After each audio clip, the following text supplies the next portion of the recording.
గురువుగారు, లలితా సహస్రనామ స్తోత్రానికి ఎంతో ప్రశస్తి ఉంది. ఈ లలిత రహస్య సహస్రనామాలకు భాష్యాన్ని ఎవరు రచించారు? వ్యాఖ్యానాలు 6 ప్రపంచానికి అందించారు.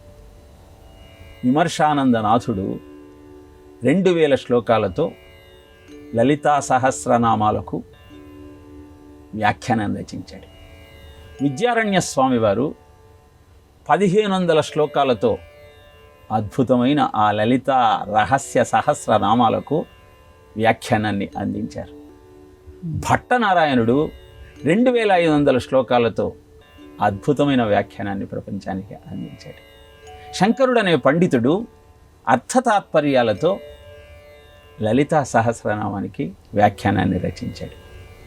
భాస్కర రాయల వారు మహాతపశక్తి సంపన్నుడు. సౌభాగ్య భాస్కరం అన్న పేరుతో లలితా సహస్రనామానికి భాష్యాన్ని రచించారు. కళ్యాణానంద భారతి కూడా లలితా సహస్రనామానికి వ్యాఖ్యానాన్ని రచించారు.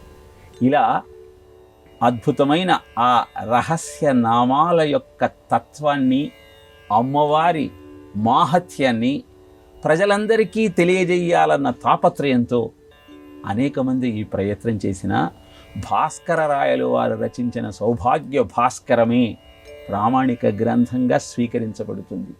కాశీలో విశ్వేశ్వర ఆలయం వెనకాల ఈ రచనను కొనసాగించిన నేపథ్యంలో ఆ ప్రాంతాన్ని ఇప్పుడు కూడా మనం లలితా ఘాట్ అన్న పేరుతో పిలుచుకుంటాం.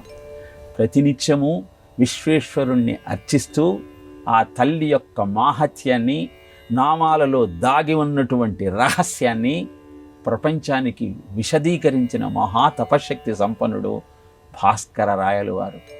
ఈ ప్రయత్నాన్ని చెయ్యాలని శంకర భగవత్పాదులు కూడా ప్రయత్నిస్తే జగన్మాత శంకరుడితో ఈ ప్రయత్నాన్ని మానుకోమని చెప్పిందని ఒక గాథ చెబుతారు.